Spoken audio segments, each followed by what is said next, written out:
बच्चों, कैसे हैं आप लोग। आई होप आप लोगों को क्लासेस बहुत अच्छी लग रही होंगी और अच्छे से समझ में आ रहा होगा।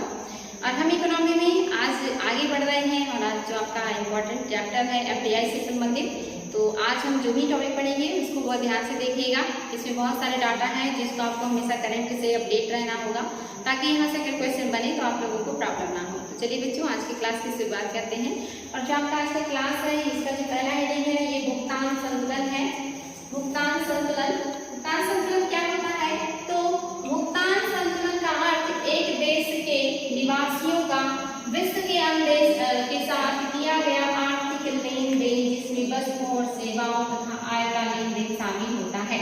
यानी कि भुगतान संतुलन वो होता है जिसमें एक देश के व्यक्ति विश्व के अन्य देश के व्यक्तियों के साथ वस्तुओं का सेवाओं का आदान प्रदान करते हैं या लेन देन करते हैं या आयात निर्यात करते हैं, इसी को कहा जाता है भुगतान संतुलन। यानी कि अगर कोई देश जो आयात और निर्यात कर रहा है उसमें अगर उसका निर्यात अधिक है, चाहे वो वस्तुओं का और सेवाओं का हो, दोनों का अगर निर्यात अधिक है तो उसका भुगतान संतुलन अच्छा है या उसके फेवर में है, उसी को भुगतान संतुलन कहेंगे। तो यहाँ पे वही चीजें लिखी हैं।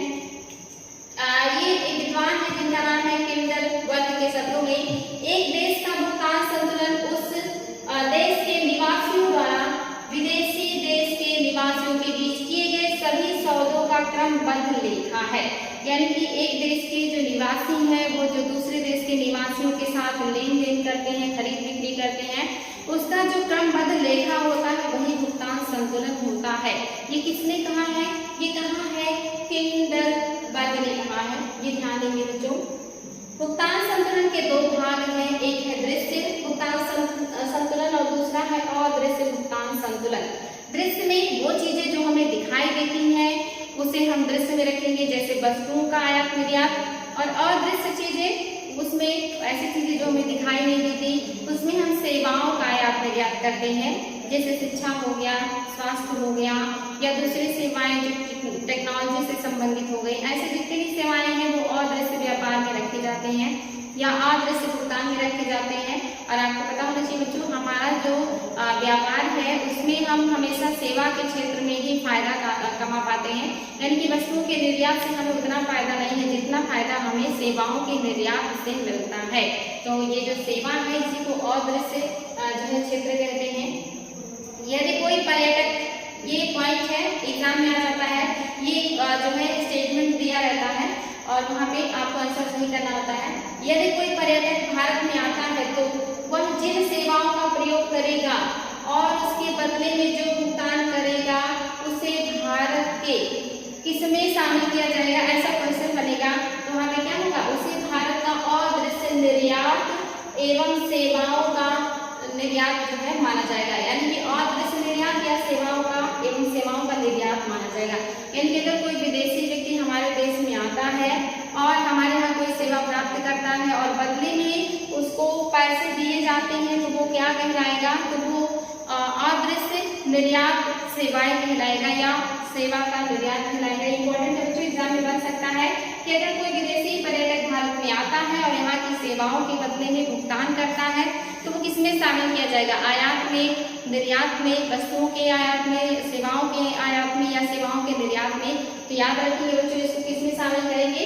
इसको भारत का अदृश्य निर्यात एवं सेवाओं का निर्यात कहा जाएगा अगर कोई विदेशी व्यक्ति भारत में आकर कोई सेवा प्राप्त करता है तो। आगे बच्चों, हार्डवेयर निर्यात को वस्तु खाता में और सॉफ्टवेयर निर्यात को सेवा खाता में शामिल किया जाता है। यानी कि जो हार्डवेयर जिसे आप छू सकते हो, ऐसे वस्तुओं का निर्यात जब किया जाता है तो उसे वस्तु निर्यात में रखेंगे। और सॉफ्टवेयर ऐसी चीजें जो कंप्यूटर के अंदर डिजाइन की जाती हैं वो सारे सेवाओं के क्षेत्र में शामिल की जाती है। ध्यान देंगे इसको। नेक्स्ट बच्चों, अवमूल्यन। अवमूल्यन क्या होता है? ये जानबूझकर किया जाने वाला काम है अवमूल्यन। अवमूल्यन को कहते हैं डिवैल्यूएशन। यानी कि अगर कोई देश है और उसके यहाँ विदेशी मुद्राओं का जो मात्रा है वो बढ़ गया है या उसकी जो मुद्रा है उसकी जो वैल्यू है वो क्या करे, देश जानबूझकर के घटा दे ताकि जो उसकी वस्तुएं हैं वो सस्ती हो जाए और उसका निर्यात बढ़ जाए, तो इसको कहते हैं अवमूल्यन। यानी कि ये सरकार के द्वारा जानबूझकर के की जाती है। जो विश्व के अन्य मुद्रा है जैसे डॉलर है, यूरो है, पौंड है, अगर इनके मुकाबले अपने देश की मुद्राओं की वैल्यू घटा दी जाए जानबूझ करके, तो इसे क्या कहेंगे? अवमूल्यन कहेंगे।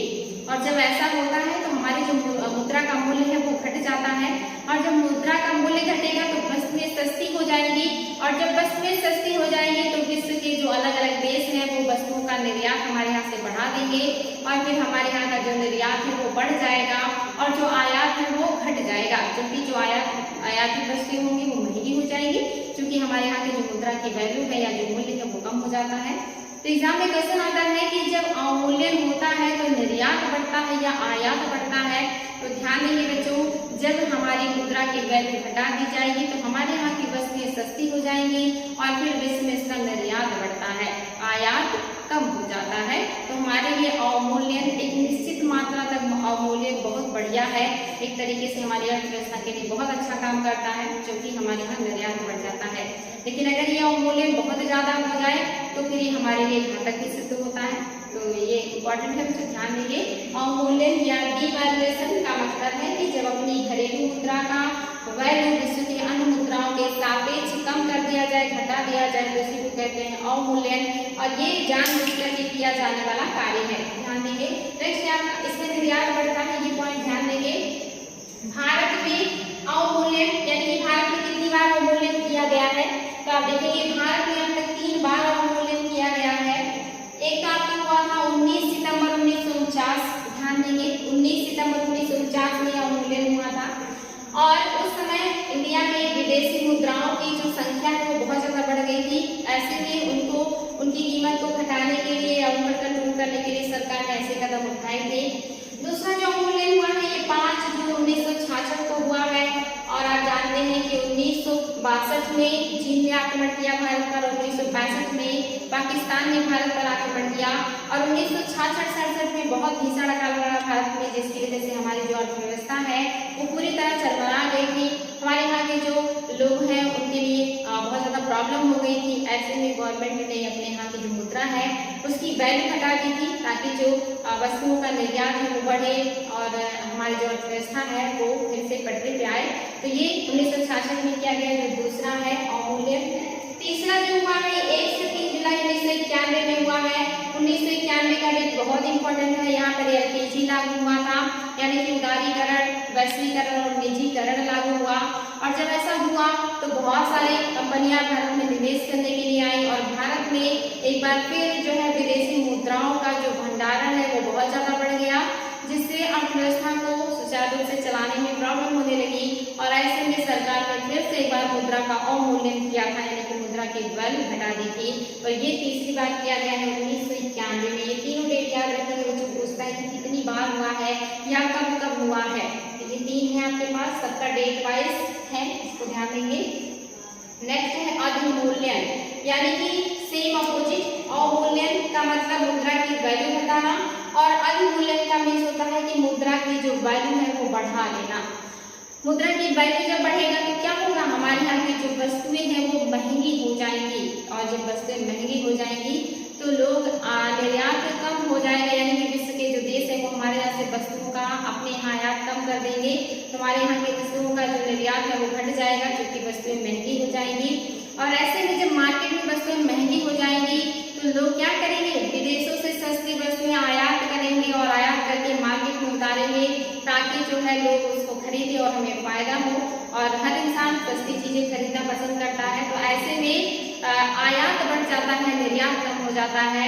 तो ये याद रखिए, जब अधिमूल्यन होगा जानबूझ करके मुद्रा की वैल्यू बढ़ाई जाएगी, तो वैसे टाइम में हमारे यहाँ की जो वस्तुएं हैं, जो सेवाएं हैं वो महंगी हो जाएंगी, और हमारे यहाँ का जो निर्यात है वो कम हो जाएगा, और जो आयात है वो बढ़ जाएगा। अवमूल्यन का सेम अपोजिट होता है अधिमूल्यन। याद रखिए बच्चों, अधिमूल्यन में निर्यात आपका जो है घटेगा, आयात बढ़ेगा, और अवमूल्यन में निर्यात बढ़ेगा और आयात घट जाएगा। नेक्स्ट है विदेशी मुद्रा भंडारण। विदेशी मुद्रा भंडारण क्या है?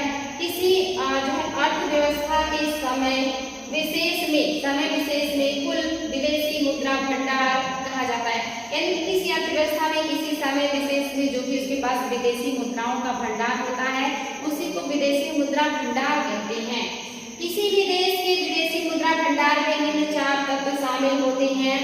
कौन कौन से? पहला है विदेशी संपत्तियां। ध्यान देंगे बच्चों, एग्जाम में आता है कि विदेशी मुद्रा भंडार में इनमें से कौन कौन सा शामिल है। कूट में IAS में क्वेश्चन आया हुआ है, या कभी पूछ लेगा इसमें से कौन सा शामिल नहीं है। तो 4 तत्व है जिसे विदेशी मुद्रा भंडार में शामिल किया जाता है। पहला है विदेशी परिसंपत्तियां, दूसरा है स्वर्ण भंडार, तीसरा है IMF के पास रिजर्व कोष, और चौथा है विशेष आहरण अधिकार, जिसको कहते हैं स्पेशल ड्रॉइंग राइट्स SDR। तो ये 4 तत्व हैं जिनमें हम अपने विदेशी मुद्रा भंडार को रखते हैं, और ये चारों बहुत इंपॉर्टेंट है, ये आपको पता होना चाहिए। हम सोने में रखते हैं, विदेशी परिसंपत्तियों में रखते हैं। विदेशी परिसंपत्ति में क्या होगा? शेयर होंगे, बॉन्ड होंगे, कंपनियों के डिबेंचर होंगे, ये सभी विदेशी मुद्रा में होंगे, ध्यान रखेंगे। और ये बाकी की 3 चीज, ये 4 चीजों में आपका विदेशी मुद्रा भंडार होता है। आगे है बच्चों विशेष आहरण अधिकार, स्पेशल ड्रॉइंग राइट्स, जिसको SDR कहते हैं। ये क्या है? SDR अंतरराष्ट्रीय मुद्रा कोष, जिसको IMF कहते हैं, की मुद्रा है। ये जो SDR है किसकी मुद्रा है? IMF की मुद्रा है। ध्यान देंगे इसको। IMF ने इसे 1969 में, ये याद रखेंगे, अपनाने का फैसला किया था, 1970 में अपनाया था। एग्जाम में आ सकता है कि अपनाने का फैसला कर दिया 69 में, और अपनाया था 1970 में SDR को अपनाया है IMF ने, और ये IMF की मुद्रा है। अपनाया। व्यवहार में SDR के सिक्के चलन में नहीं होते, ये भी इंपॉर्टेंट है, कभी एग्जाम में आ जाएगा। SDR से संबंधित कौन सा जो कथन है वो असत्य है। तो अगर मान लीजिए कि जो सिक्के हैं ये चलन में रहते हैं, व्यवहारिक चलन में होते हैं, तो नहीं, SDR व्यवहारिक चलन के लिए नहीं है। इसे कोई भी अपने सामान के खरीद फरोख्त में इस्तेमाल नहीं कर सकता है। जो IMF है इसे केवल अपने हिसाब किताब के बही खाते में रखता है, यानी कि जो हिसाब किताब करता है कि किसका कितना उसके पास रिजर्व है और कितना वो रिजर्व को दूसरों को डोनेट करना चाहता है, तो ये हिसाब किताब के खाते में होता है। इसको किसी व्यक्ति को पर्सनली मार्केट में नहीं उतारा जा सकता, या कोई पर्सनली उसे कहीं खरीदने में या कोई सामान बेचने में उपयोग में नहीं ला सकता है। आगे बच्चों इसीलिए इसे लेखा मुद्रा, पेपर मुद्रा या फिर कृत्रिम मुद्रा भी कहते हैं। इसलिए इसको कहा जाता है कि लेखा मुद्रा, क्योंकि ये लेखा वही में आता है। पेपर मुद्रा यानी कि पेपर वर्क में ही इसका नाम होता है, या कृत्रिम मुद्रा जिसका उपयोग कृत्रिम रूप से होता है, जिसका उपयोग प्राकृतिक रूप से नहीं होता। ये तीनों नाम किसके हैं? SDR के। कभी एग्जाम में आ सकता है कि कृत्रिम मुद्रा या पेपर मुद्रा या लेखा मुद्रा किसे कहते हैं? SDR को कहते हैं, जिसे नेचुरली उपयोग में नहीं लाया जाता है। ये सिर्फ लेखा वही में काम आता है, और ये IMF द्वारा बनाया गया मुद्रा है जो 1970 से उसने अपनाया है। आगे है बच्चों क्या है कि SDR का मूल्य बास्केट ऑफ करेंसी में शामिल मुद्राओं के औसत भार के आधार पर किया जाता है।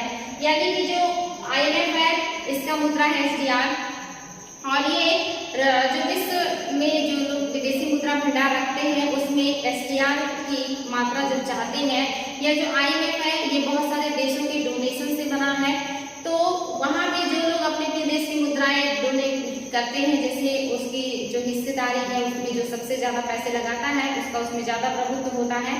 जैसे अमेरिका है, अगर उसने सबसे ज्यादा योगदान दिया तो इसका मतलब सबसे ज्यादा डॉलर उसने लगाया होगा। चाइना ने किया है तो चाइना ने अपने पैसे लगाए होंगे। इंडिया अगर देगा तो उसका अपना रुपया होगा। तो जो जितना ज्यादा वहाँ पे डोनेशन देता है उसे को माना जाता है कि बास्केट में उसका उतना ही ज्यादा SDR है, क्योंकि अगर बहुत ज्यादा अमेरिका सबसे ज्यादा योगदान करता है तो सबसे ज्यादा डॉलर क्या करता है? पे करता है। तो उस डॉलर के बदले में उसको वो SDR देगा, और SDR सबसे ज्यादा मात्रा में किसे मिलेगा? अमेरिका को मिलेगा। सेकंड में चाइना योगदान देता है तो सबसे ज्यादा सेकंड नंबर का जो SDR है वो चाइना को मिलेगा। तो इसी को कहते हैं बास्केट, यानी कि इसके पास जो टोकरी है उसमें कौन कौन सी मुद्राएं हैं और किस मात्रा में है। तो जो मुद्राएं ज्यादा मात्रा में होंगी उसके लिए SDR ज्यादा दिया जाएगा, जो मुद्राएं कम होंगी उसके लिए SDR कोष कम होगा। तो भारत ने भी अपना योगदान दिया है, लेकिन योगदान वो 5वें नंबर पे आता है, तो उसको 5वें नंबर का जो है SDR की मात्रा मिलती है। तो वही यहाँ पे कह रहा है कि जो SDR का मूल्य बास्केट ऑफ करेंसी में शामिल जितनी भी मुद्राएं इसमें शामिल हैं में शामिल मुद्राओं के औसत भार के आधार पर किया जाता है। जिसका जितना ज्यादा मुद्रा वहाँ पे जमा होगा उसको उतना ही ज्यादा SDR IMF देगी। IMF के सदस्य देशों को SDR का आवंटन उनके द्वारा रखे गए रिजर्व कोष के आधार पर किया जाता है। यानी कि जो देश जितना ज्यादा वहाँ पे रिजर्व जमा करेगा, रिजर्व कोष के रूप में पैसे देगा, उसको उतना ही ज्यादा एसडीआर दिया जाता है। इसी को यहाँ पे डिफाइन कर रहा है। साथ ही क्या है कि जो है आधार पर किया जाता है। बास्केट ऑफ करेंसी में 5 मुद्राएं शामिल हैं, यानी कि जो आईएमएफ है उसकी जो बास्केट ऑफ करेंसी है या करेंसी का जो बास्केट है उसमें 5 मुद्राएं शामिल हैं और उन मुद्राओं में ही आईएमएफ के पास पैसे जमा करने होते हैं और जो जितना ज्यादा पैसे अलग अलग मुद्राओं में जमा करेगा उसे उतना ही ज्यादा एसडीआर आवंटित किया जाता है आईएमएफ के द्वारा। जैसे मैंने बताया कि डॉलर अमेरिका सबसे ज्यादा करता है, डॉलर में वहाँ पे अनुदान तो सबसे ज्यादा एसडीआर से मिलता है। चाइना करता है तो चाइना को भी सेकंड नंबर का एसडीआर मिलता है। तो यहाँ पे आप देखेंगे कि इसमें 5 मुद्राएं शामिल है। ये ध्यान रखिए बच्चों, ये भी आईएएस में क्वेश्चन आया हुआ कि एसडीआर में कि बास्केट में कौन सी मुद्रा शामिल नहीं है या इनमें से कौन कौन सी मुद्रा शामिल है। तो 5 मुद्राएं हैं। पहले तो अमेरिकी डॉलर, ये सबसे फेमस है और सबसे ज्यादा अमेरिका का ही योगदान है, इसलिए सबसे ज्यादा जो है एसडीआर इसी को मिलता है। इसके बाद है चीन और इसका जो है रेनमिनबी जो है ये चाइना का है, ये भी सेकेंड नंबर का सबसे ज्यादा डोनेशन देने वाला है, तो दूसरे नंबर का एसडीआर इसे मिलता है। तीसरा है यूरो। यूरो आप जानते हैं यूरोपीय संघ का है, इसमें आप देखते हैं कि 27 सदस्य हैं। तो ये जो यूरो है ये तीसरे नंबर का सबसे ज्यादा एसडीआर इन्हें मिलता है। और चौथा है जापानी येन, यानी कि जापान का जो येन मुद्रा है इसे भी वहाँ पे मान्यता प्राप्त है। और चौथा है ब्रिटेन का पाउंड स्टर्लिंग। तो 5 मुद्राएं हैं जो इसके बास्केट में है। अगर भारत आईएमएफ को डोनेशन देना चाहता है या वहाँ पे अपना प्रभुत्व स्थापित करना चाहता है तो पैसे इनमें से किसी मुद्रा में उसके पास जमा करेगा, चाहे वो डॉलर में जमा करे, चाहे रेनमिनबी में जमा करे, चाहे यूरो में या येन में या पाउंड स्टर्लिंग में। इन्हीं 5 मुद्राओं में से किसी एक मुद्रा को सेलेक्ट करके और उसी में से जो है आईएमएफ के पास जमा करना होगा और बदले में उससे एसडीआर मिलेगा उसी परसेंट के हिसाब से जिस परसेंट में वो पैसे वहाँ पे जमा करेगा। और उन्हीं पैसों को आईएमएफ क्या करता है, अन्य देशों की मदद के लिए देता है उधार, फिर वो वापस के ला करके जमा कर देते हैं। और आईएमएफ उनको उधार देता है जो व्यापार में घाटे से चलते हैं, यानी कि व्यापार में अगर उन्हें घाटा हो रहा है तो किससे पैसे मांगेंगे, आईएमएफ से। लेकिन अगर उन्हें अपने यहाँ विकास का काम करना है, शिक्षा के क्षेत्र में या रोड बनाना है या स्वास्थ्य के क्षेत्र में या किसी भी क्षेत्र में डेवलपमेंट करना है तो उधार देने वर्ल्ड बैंक के पास जाएंगे, ये अंतर होता है। तो ध्यान देंगे बच्चों, ये क्या है, आईएमएफ जो आईएमएफ है इसने एसडीआर बनाया है और इसके पास 5 तरह की मुद्राएं लोग जमा कर सकते हैं और उसके बदले में वो लोगों को एसडीआर देता है। आगे है मुद्रा की पूर्ण परिवर्तनीयता। मुद्रा की पूर्ण परिवर्तनीयता क्या है?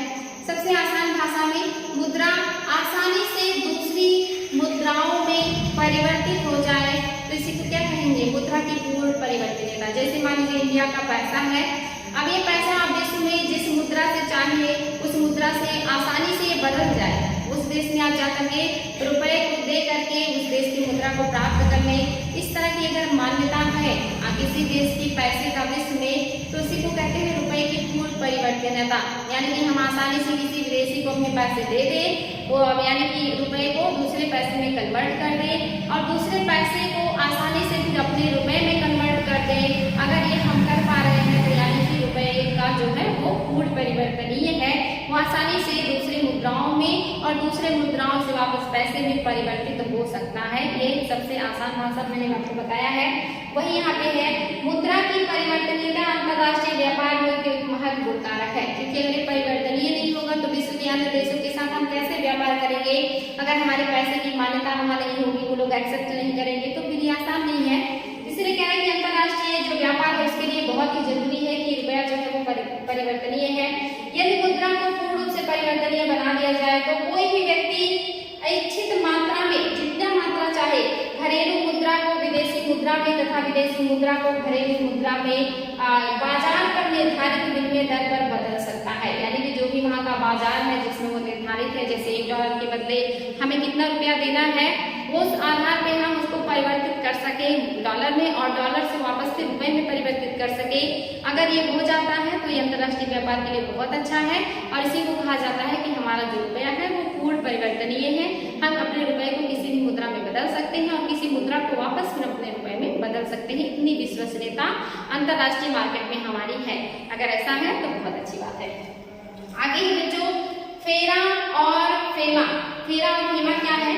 विदेशी मुद्रा के नियमन एवं संरक्षण के लिए 1947 में विदेशी मुद्रा विनियमन अधिनियम 1947 1947 बनाया गया। यानी कि जितनी भी विदेशी मुद्राएं हैं उनका नियमन कैसे हो, उनका संरक्षण कैसे हो, इसकी देखभाल के लिए, उस पर कंट्रोल करने के लिए जो संस्था बनाई गई वो क्या है, फेरा है, फॉरेन एक्सचेंज जो है regulation act, foreign exchange regulation act, यानी कि विदेशी मुद्रा विनियमन अधिनियम 1947। ये किस नाम से जाना जाता है, फेरा के नाम से जाना जाता है। ये जितनी भी विदेशी मुद्राएं हैं उनका विनियमन करेगी, उनका संरक्षण करेगी, ये काम फेरा करे। क्योंकि आपको पता है कि हमारे यहाँ जो लोग काला धन रखते हैं उसको क्या करते हैं, हवाला मार्केट के द्वारा या गैर कानूनी तरीके से उसे विदेशी मुद्राओं में परिवर्तित कर लेते हैं और उसके बाद विदेशों से वापस फिर वो क्या करते हैं, हमारे यहाँ निवेश करने के लिए आते हैं और इसको व्हाइट मनी में कन्वर्ट कर लेते हैं। और वो ऐसे देश में, या तो वो ऐसे देश में जाकर के इसको निवेश करेंगे जहाँ पर टैक्स हेवन कंट्री हो, जहाँ पे कोई टैक्स ही ना लगती हो, वहाँ ले जाकर के उस पैसे को निवेश कर देंगे, क्योंकि वो इंडिया से लेकर बाहर चले जाते हैं आसानी से, और आसानी से अगर वो वापस लाना चाहे तो लेकर भी आते हैं। तो इसको कैसे कंट्रोल किया जाए, इसी के लिए फेरा बनाया गया था 1947 अधिनियम के तहत, कि जो भी विदेशी मुद्राएं हैं जो भारत में आ रही है, जो भारत से बाहर जा रही है, उनको कैसे नियंत्रित किया जाए, कैसे कंट्रोल किया जाए कि इनका दुरुपयोग ना हो, लोग जो है हवाला मार्केट के थ्रू पैसे की आसानी से अदला बदली ना करने, चोरी ना करने, जो टैक्सेस हैं इससे पैसे को बचा करके काला धन के रूप में बाहर न ले जाए, इस सारी चीजों को कंट्रोल करने के लिए बनाया गया था फेरा। लेकिन जब ये बहुत कारगर सिद्ध नहीं हुआ, यानी कि आगे चलकर के जो स्थिति है बहुत ज्यादा कंट्रोल में नहीं आई, भारत में विदेशी मुद्राओं का जो भंडार है वो बढ़ने लगा, या भारत की जो मुद्राएं हैं वो फिर भी बाहर जाती रही, तो ऐसे में आगे चलकर के 2000 में फिर एक नया अधिनियम बनाया गया जिसको फेमा कहा गया।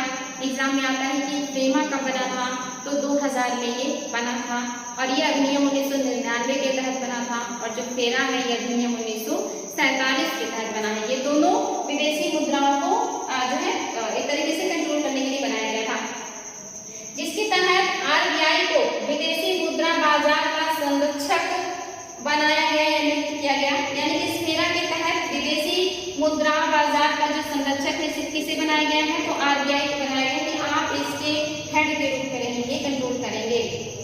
1973 में फेरा को और अधिक कड़े कानून के रूप में लागू किया गया। यानी कि जब स्थिति बहुत कंट्रोल में नहीं आ रही थी, 1973 में इसमें और भी ज्यादा सख्ती लाया गया, इसके नियम को और ज्यादा कड़ा कर दिया गया, ताकि जो लोग हवाला से पैसे लेकर आते हैं जाते हैं इसको कंट्रोल किया जा सके। लेकिन इसके बावजूद भी जब स्थिति कंट्रोल नहीं हुई, तो 2000 में क्या बना दिया गया है, 1 जून 2000 से फेरा के स्थान पर फेमा विदेशी मुद्रा प्रबंधन अधिनियम 1999 फॉरेन एक्सचेंज मैनेजमेंट एक्ट आ गया।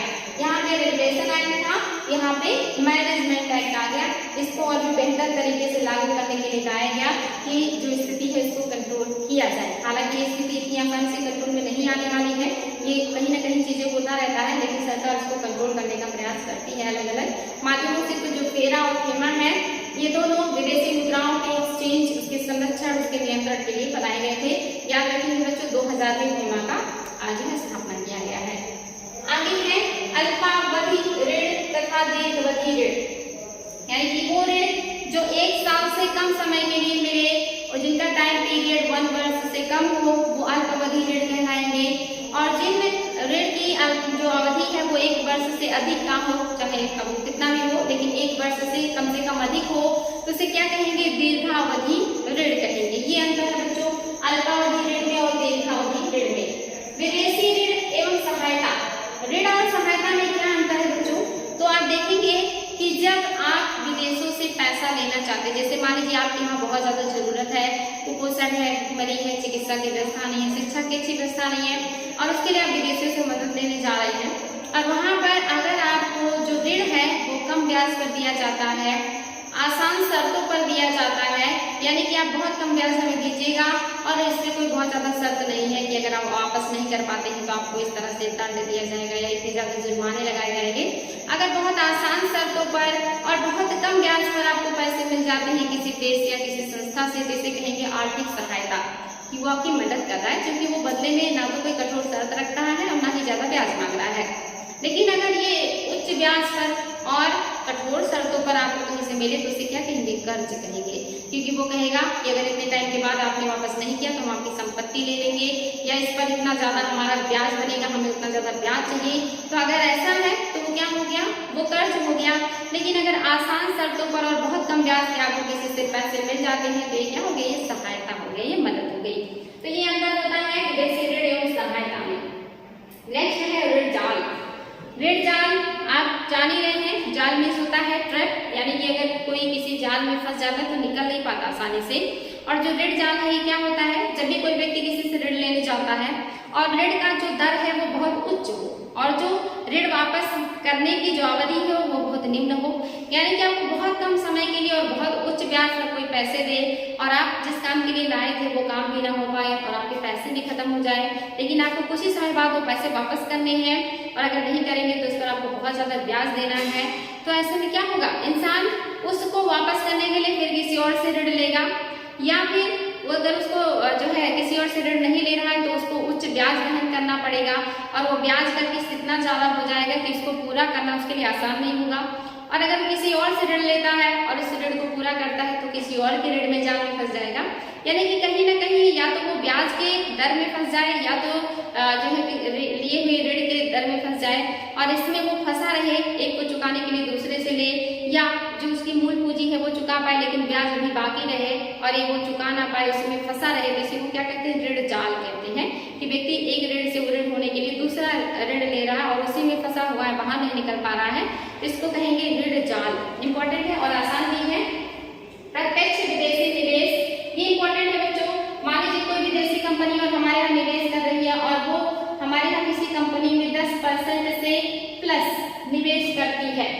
कोई विदेशी कंपनी हमारे देश की किसी कंपनी में 10% से ज्यादा निवेश करती है और 10% से ज्यादा निवेश करने की वजह से वो कंपनी के निदेशक मंडल में शामिल हो जाती है या शेयर होल्डर में एक महत्वपूर्ण स्थान रखती है, यानी कि उस कंपनी के निर्णयों को प्रभावित करती है, इतना ज्यादा उसके पास पावर आ जाता है, तो इसको क्या कहेंगे, प्रत्यक्ष विदेशी निवेश। यानी कि वो सीधे तौर पर निवेश करके उस कंपनी के चीजों को कंट्रोल कर रहा है, उसकी हर चीजों में उसका हस्तक्षेप है, उसे इतना पावर मिल गया है, तो ये क्या हो गया है, ये प्रत्यक्ष विदेशी निवेश। मान लीजिए आप ही देश का कोई व्यक्ति है किसी विदेशी कंपनी में 10% से ज्यादा शेयर को खरीद ले, यानी कि उस कंपनी में एक महत्वपूर्ण हिस्सेदारी हो गई उसकी, अब वो उस कंपनी के निर्णयों को प्रभावित कर सकता है, जिससे क्या कहेंगे, हम डायरेक्ट रूप से विदेशी निवेश करके वहां की चीजों को कंट्रोल कर रहे हैं, तो ये कहेंगे प्रत्यक्ष विदेशी निवेश। याद रखेंगे, प्रत्यक्ष विदेशी निवेश में परसेंटेज 10% से ज्यादा होगा निवेश का। ये है विदेशी पोर्टफोलियो निवेश, यानी कि जब कोई निवेशक 10% से कम कहीं जो है निवेश करे किसी कंपनी में, चाहे वो विदेशी हमारे देश की किसी कंपनी में करे या इंडिया का कोई व्यक्ति विश्व के अन्य किसी देश में दूसरी कंपनी में निवेश करे, लेकिन वो निवेश 10% से कम हो, यानी कि वो बहुत उसमें कोई हस्तक्षेप नहीं कर सकते। अगर प्रॉफिट होगा तो प्रॉफिट लेंगे, अगर हानि होगा तो हानि भी वहन करना होगा, लेकिन वो कोई महत्वपूर्ण निर्णय नहीं ले सकते या उस कंपनी की नीतियों को प्रभावित नहीं कर सकते, तो इसे कहेंगे पोर्टफोलियो निवेश। बस इतना सा अंतर है बच्चों, 10% से अधिक करेंगे तो प्रत्यक्ष विदेशी निवेश और 10% से कम करेंगे तो पोर्टफोलियो निवेश, ये अंतर है। भारत में प्रत्यक्ष विदेशी निवेश, यानी कि भारत में ये जो डाटा है प्रत्यक्ष विदेशी निवेश का, ये बदलता रहता है कि कितना भारत में आया है इस बार FDI, किस मद में कितना आया है, किस देश ने सबसे ज्यादा किया है, ये चीजें बदलती रहती है। इसको आपको देखना होगा, अपडेट होना होगा, जब भी नया सत्र शुरू होगा तो ये हमेशा बदलता रहता है। भारत सरकार को वर्ष 2020 अप्रैल से अगस्त माह के दौरान 35.73 बिलियन अमेरिकी डॉलर का प्रत्यक्ष विदेशी निवेश प्राप्त हुआ है, यानी कि फॉरेन डायरेक्ट इन्वेस्टमेंट प्राप्त हुआ है, जो किसी वित्तीय वर्ष के पहले 5 माह में प्राप्त प्रत्यक्ष विदेशी निवेश का उच्चतम मात्रा है। यानी कि शुरुआत का जो 5 महीने है, 5 महीने के अंदर अगर इतना निवेश हो रहा है तो ये अभी तक का सबसे उच्चतम मात्रा है जो विदेशियों के द्वारा हमारे यहाँ निवेश किया गया, वो भी प्रत्यक्ष रूप से। पहली तिमाही अप्रैल से जून 2020 में सकल घरेलू उत्पाद यानी कि ग्रॉस डोमेस्टिक प्रोडक्ट 23.9% रखने के बावजूद FDI प्रमाण में वृद्धि देखी गई, यानी कि FDI में भी क्या वृद्धि देखा गया है। GDP के क्षेत्र में यानी कि सकल घरेलू उत्पाद के क्षेत्र में भी FDI का जो है वो वृद्धि हुआ है। वर्ष 2019-20 में, यानी कि इसके पहले 30.0 बिलियन अमेरिकी डॉलर की तुलना में वर्ष 2020-21 के पहले 5 माह में 13 से अधिक FDI, जिसको आप कहेंगे 35.73 बिलियन अमेरिकी डॉलर प्राप्त हुआ। यानी कि यहाँ पर क्या है, 2020-21 में ज्यादा मिला है अपेक्षाकृत 2019-20 से, क्योंकि वहाँ पर 31.0 बिलियन मिले थे और आगे 2020-21 में कितना मिला है, 35.73 बिलियन डॉलर का प्रत्यक्ष विदेशी निवेश हुआ है। तो आपका यहाँ पे जो है काफी बढ़ोतरी हुई है। FDI कुल अंतर प्रवाह में 5% की वृद्धि हुई है, यानी कि टोटल जो FDI का अंतर प्रवाह हुआ उसमें 55% की वृद्धि हुई है, क्योंकि अलग अलग क्षेत्रों में FDI किया जाता है, कृषि क्षेत्र में, उद्योग क्षेत्र में, सेवा क्षेत्र में ओवरऑल 55% का जो है वो वृद्धि हुआ है। अंकटाड के अनुसार एग्जाम में आ सकता है कि अंकटाड के अनुसार 2020 में भारत का 2020 के अनुसार 2019 में भारत का कौन सा स्थान था FDI प्राप्त करने में, तो अंकटाड के अनुसार FDI प्राप्त करने में 2019 में भारत का 9वां स्थान था।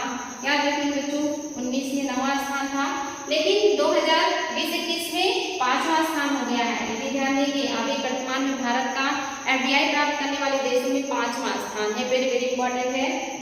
2020-21 में FDI 10% 82 बिलियन डॉलर की वृद्धि देखी गई है। FDI इक्विटी निवेश 19% बढ़कर 60 बिलियन डॉलर हो गया। जो इक्विटी निवेश है ये 19% बढ़कर के 60 बिलियन डॉलर हो गया है 20-21 में। तो इस तरह के डाटा आते रहते हैं बच्चों, इसको देखना है आपको कि हमेशा जब भी एग्जाम देने जाए जैसे अपडेट हो जाइएगा कि कौन से क्षेत्र में FDI सबसे ज्यादा आया है, इस बार हम FDI प्राप्त करने वाले देशों में कौन से नंबर पे हैं। ये सारी चीजें अगर आप अपडेट रहेंगे तो एग्जाम में आपको आसानी से क्वेश्चन सॉल्व कर ले जाएंगे, क्योंकि पुराने डाटा नहीं आते हैं, मोस्टली हमेशा जो भी अपडेटेड डाटा आते हैं वही एग्जाम में आते हैं। तो इकोनॉमी में कुछ चैप्टर ऐसे हैं जिसमें करंट बेस्ड क्वेश्चन ज्यादा आते हैं, उसको आपको देखना पड़ेगा। तो आज के लिए इतना ही, रहने देते बच्चों, फिर मिलेंगे नेक्स्ट डे नए टॉपिक के साथ। Thank you.